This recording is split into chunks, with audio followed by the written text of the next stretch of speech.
Yes, oh yes. Ito po si Alwin Ignacio, the diva that you love. Kasama ko ang aking kaibigang bonggang-bongga. Glenn Sibonga. Ito po ang Nakiti Show, ang Taray at Talakian Showbiz Edition.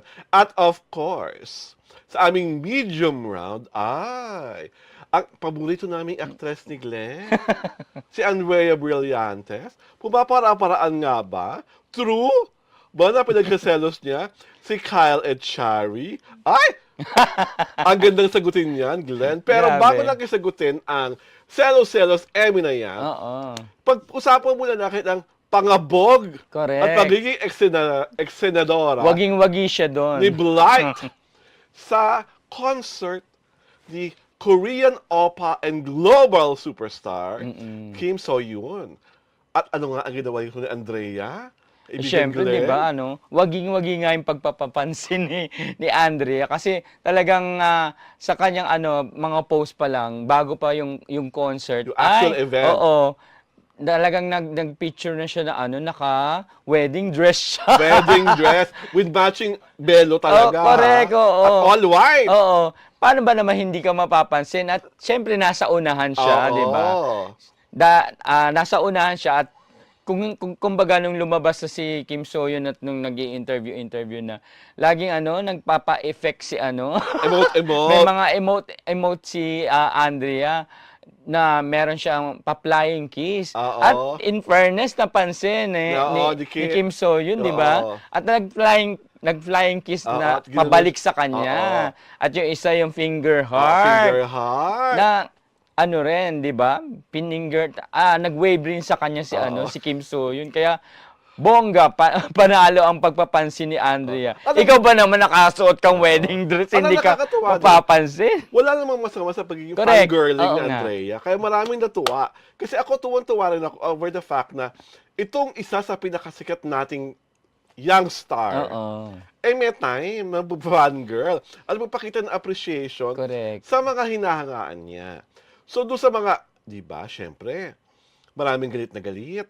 Ginawa, pag ginawang pang-aagang eksena ni Andrea Brillantes, sa mga poot na poot at sa mga suklam-suklam, mga suklam na suklam kay Blight, ang tanong lang po namin sa The City Show, yung bang pagkasuklam nyo kay Andrea, ikinaganda nyo ba? Correct. Di ba? Kung hindi nyo naman kinaganda, quiet na lang. Di ba? At si Andrea, kumikilos ng ayon sa kanyang Oo. ganda, di ba? At saka syempre marami naman tayong kumbaga lahat naman tayo may mga iniidolo and that's her way na ipakita yung pag-idolize niya kay Oo. Kim Ang kanyang So-yoon. appreciation Oo. kay So-yoon. So, kaya tinatanong ko na selo-selo si Kyle Echari kasi prior to this arrival of the Korean opera, may interview si Kyle, di ba, na lumabas, na tinatanong kung bakit ang dami-dami ng sweet moments yung nangyari sa birthday party ni Oo. Kyle when he turned 21 recently. At ang dami ni Kyle sa kanyang pag-anime sa panayam, lagi na naman raw silang sweet ever since. At ito ang pangungusap na talagang nagpakilig. At feeling ko, marami talaga ang parang gusto nung simugaw ng mabuhay ang bagong kasal. Kasal talaga. Diba kasi ang drama ni Kat, diba? I've always had a love for her. She always had a love for me. And then every night and almost every other night, nakikita naman sila. Oo, Ay, diba? ano yun? Pakipaliwanag. Bakit laging nakikita ng Oo every nga. other night? So kahit hindi magkasama sa kahit magkahiwalay ang Kahit show, magkahiwalay ang show. yung oo. tsurang si Kyle laging nasa Baguio. So pagbaba mo ng Maynila, Correct. ang diretso kay Blight, yung totoo. Kay Blight nagdi-dinner o kay Blight nagbe-breakfast pag uwi from Baguio kasi every other night. Eh di ba MWF ang taping nila sa Oo. Baguio? So pag bumababa ka ng Baguio, Kyle, talaga kailangan kay Blight ka agad. Ano yun? Friends lang talaga? Ewan ko sa inyong dalawa. At ano naman sabi mo dun sa dramang, I've always have a love for her. You've always had a love for me. Ano ba yung love na yun, Glenn?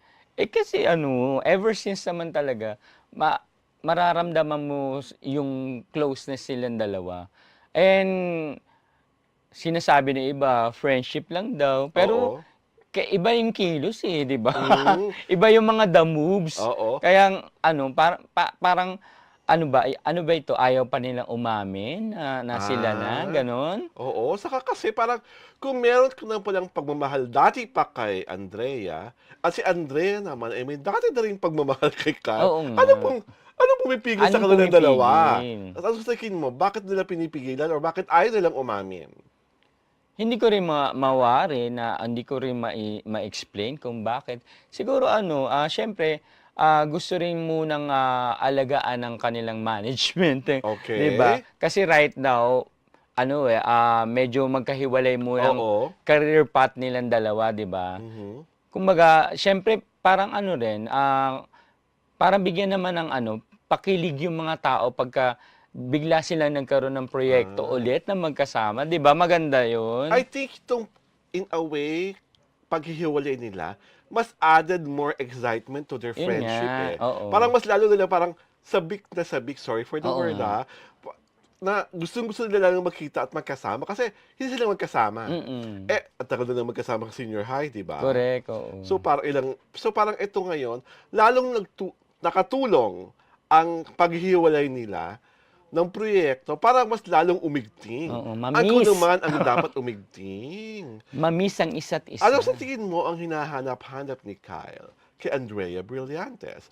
At ano naman kaya ang hinahanap-hanap ni Andrea Brillantes kay Kyle Echari? Ano ang masasabi mo diyan, kaibigan Glenn? Yung siyempre, siguro kasi swak yung nila, yung vibes nila, Yung yung ugali. saka yung kumbaga, gustong-gusto nila na kausap yung isa't isa, Mhm. na na-e-enjoy nila na magkasama sila. 'Di Mhm. ba 'pag magkatrabaho nga sila, laging sinasabi ni Andrea na na gustong-gusto niyang katrabaho si Kyle dahil Oo. parang tawag dun, napaka-comfortable niya at Oo. feeling niya may masasandalan siya lagi, Truth. 'di ba? Andrea, para-paraan rin, eh. Parang hindi lang sa trabaho nagsasandalan, 'di ba? Oo. Ang kita-kita naman, 'di ba, nung birthday party, duet-duet sila ng And even duet-duet. sa Boracay noon, 'di Oo. ba? So sa'kin, whatever is happening between Andrea and Kyle Echari, privately, we respect that. Sa amin, basta masaya ang dalawang nilalang na ito, hindi Mm. naapektuhan ng kanilang mga trabaho, mas lalo silang nai-inspire, mas lalo silang gumagaling sa mga proyektong Correct, kasali sila. Ibig sabihin, talagang nakakatulong sila sa isa't isa. correct. At kung ano man yung pagmamahal na meron si Kyle para kay Andrea at yung pagmamahal ni Andrea para kay Kyle, ibigay na natin sa kanila yon. Dahil naman talagang, sa totoo lang, kung di namin pwedeng ma-imagine si Andrea Brillante sa iba pa at si Kyle sa iba pa, dapat silang dalawa.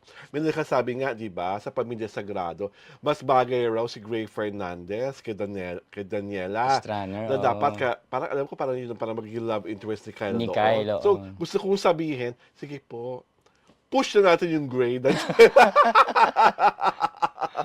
Dahil baka magselo sa mga kahel. Di ba? At ang mabash-bash si Daniela. Which is Sabi nga baka magkasampalan daw sa high street. di ba? Which is not so impossible. But sa akin, Andrea, enjoy your being a young girl. Yung pag-fangirling is a very positive thing to do. Lalo na nga, sis, ang bongga ng budget mo dahil nakaupo ka talaga sa unahan. Ibig Correct. sabihin, parang very, very VIP ang seats mo nung concert ni Oo. ni Soyun. Di ba? Ako, ang gusto kong mangyari, sana dumating yung panahon na yung mga artista naman natin, tulad ni Andrea at Kyle, ang pupunta sa Korea, tapos sila naman Oo ang may nga. fan meet. Mm. At yung mga Koreano naman ang magkakagulo sa kanila. Yung may venue, mapupuno, tapos kanta-kanta lang si Kyle, kanta-kanta si Andrea, or kahit sinong Filipino artist natin, yung mangyari yung gano'n, parang gano'n, di ba? Parang ang gandang senaryo nung gano'n, na hindi Oo. lang sila ang pumupunta sa atin. Tayo naman, sila naman mag-i-import ng mga artista natin, Oo. na tuwan-tuwa sila kasi ang galing, ang ganda, ang husay ng mga palabas. Kasi so far, ang nagagawa pa lang ng mga love teams natin dito, yung pagkakaroon ng billboard dun sa Yes, Korea, 'di sa ba? ibang bansa, or Oo. yung pwedeng mga group shows. Yeah, Pero oo. yung talaga yung sila, yung love team na silang dalawa Mm. lang, tapos isang malaking venue, or kahit kasing laki lang ng New Frontier, tapos punong-puno ng mga Koreano. Mm-mm. So, Andrea Brillantes, Kyle Echari, we look forward to that day na kayo naman ang magmamaganda at magmamagaling sa South Korea at sa iba pang bahagi ng mundo. Ito po si Alwin Ignacio, the diva that you love. Kasama ko ang aking kaibigang Bonggang-Bongga. Glenn si Bongga! Ito po ang The TT Show, ang Tarayan at Talakayan Showbiz Edition.